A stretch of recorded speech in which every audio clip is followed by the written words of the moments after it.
मराठा सरदार भोसल्यांचे कर्तबगार घराणे. धामधुमीचा काळ. संतांनी लोकांच्या मनात भक्तिभाव निर्माण केला, तर शूर मराठा सरदारांनी महाराष्ट्रात शौर्याची परंपरा निर्माण केली. तो काळच मोठा धामधुमीचा होता. विजापूरचा आदिलशहा आणि अहमदनगरचा निजामशहा या सुलतानांमध्ये महाराष्ट्रात नेहमी लढाया होत. लढाईसाठी त्यांना फौज लागे, या कामी ते मराठा सरदारांचा उपयोग करून घेत. शूर मराठा सरदार. मराठे काटक व शूर होते, तसेच ते धाडसी होते, स्वामिनिष्ठ होते. लढाईवर मोठमोठे पराक्रम गाजवण्यात त्यांना मोठा अभिमान वाटे. हातात भाला, कमरेला तलवार असे हे धाडसी मराठा जवान घोड्यावर मांड घालून सरदारांच्या फौजेत दाखल होत. मराठे सरदार फौजबंद असत. कोणताही फौजबंद मराठा सरदार सुलतानाकडे गेला की सुलतान त्याला आपल्या चाकरीस ठेवी, त्याला सरदारकी देई, कधीकधी जहागीरही देई. जहागीर मिळालेले सरदार स्वतःला आपल्या जहागिरीचे राजे समजत. विजापूर व अहमदनगर येथील सुलतानांच्या पदरी अनेक मोठमोठे मराठे सरदार होते. त्यांत सिंदखेडचे जाधव, फलटणचे निंबाळकर, मुधोळचे घोरपडे, जावळीचे मोरे, वेरूळचे भोसले हे प्रमुख होते. सिंदखेडचे जाधव हे देवगिरीच्या यादवांचे वंशज. शिवरायांच्या मातोश्री जिजाबाई या सिंदखेडच्या लखुजी जाधवांच्या कन्या होत. शौर्याची परंपरा. हे सारे सरदार शूरवीर होते, पण त्यांच्यापैकी अनेकांचे आपापसात हाडवैर असे. स्वकीयांसाठी एक होऊन काहीतरी करावे अशी दृष्टी त्यांना नव्हती, त्यामुळे त्यांचे शौर्य त्यावेळी परक्यांच्या उपयोगी पडत असे. पण असे असले तरी महाराष्ट्रातील हजारो तरुणांना त्यांनी पराक्रमाची गोडी लावली.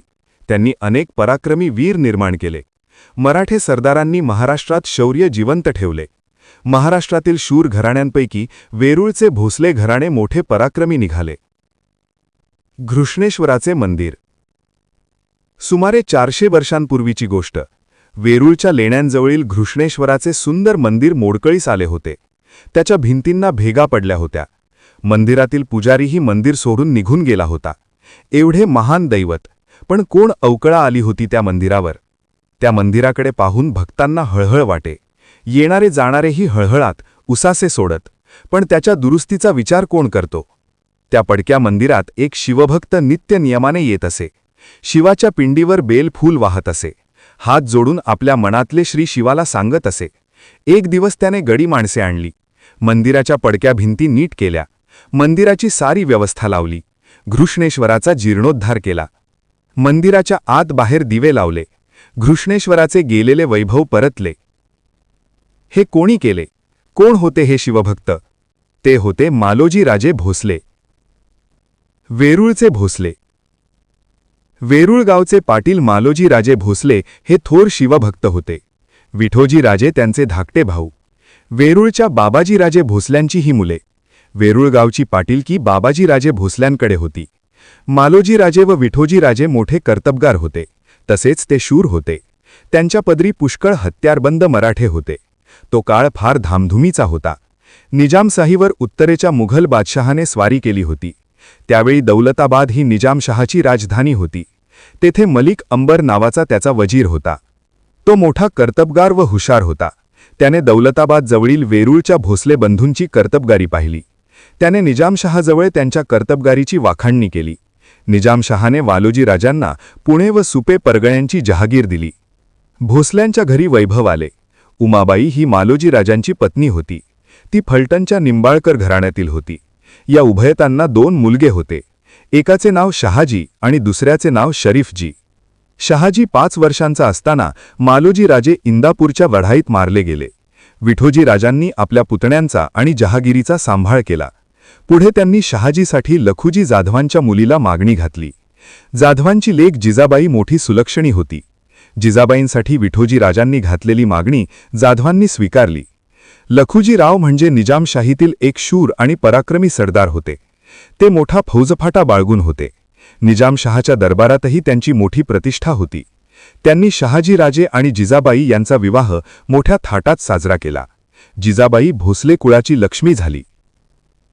शहाजीराजे. निजामशहाने मालोजी राजांची जहागीर शहाजीराजांना दिली. शहाजीराजे पराक्रमी होते. निजामशाही दरबारात त्यांना मोठा मान होता. मुघल बादशहाने ती निजामशाही जिंकायचा बेत केला. विजापूरचा आदिलशाहही त्याला मिळाला. तेव्हा निजामशाही वाचवण्यासाठी मलिक अंबर आणि शहाजीराजे निकराने लढले. दोन्ही फौजांचा त्यांनी पराभव केला. अहमदनगरजवळ भातवडी येथे ही प्रसिद्ध लढाई झाली. या लढाईत शरीफजी मारले गेले, पण शहाजीराजांनी मोठा पराक्रम गाजवला. त्यामुळे शूर सेनानी म्हणून त्यांचा सर्वत्र लौकिक झाला. दरबारात त्यांची प्रतिष्ठा वाढली, इतकी की खुद्द मलिक अंबरलाही त्यांच्याबद्दल असूया वाटू लागली. त्यातून उभयतांत वितुष्ट निर्माण होऊन शहाजीराजांनी निजामशाही सोडली आणि ते विजापूरच्या आदिलशाहीला जाऊन मिळाले. आदिलशहाने त्यांना सरलष्कर हा किताब देऊन त्यांचा सन्मान केला. पुढे निजामशाहीत बऱ्याच घडामोडी झाल्या. वजीर मलिक अंबर मृत्यू पावला. त्याचा पुत्र फत्तेखान हा मोठा कारस्थानी होता. तो आता निजामशाहीचा वजीर झाला. त्याच्या काळात निजामशाहीला उतरती कळा लागली. मुघलांच्या स्वारीचा धोका निर्माण झाला. त्यातून निजामशाही सावरण्यासाठी निजामशहाच्या आईने शहाजीराजांकडे परत येण्याचे साकडे घातले. तेव्हा शहाजीराजे आदिलशाही सोडून निजामशाहीत परत आले.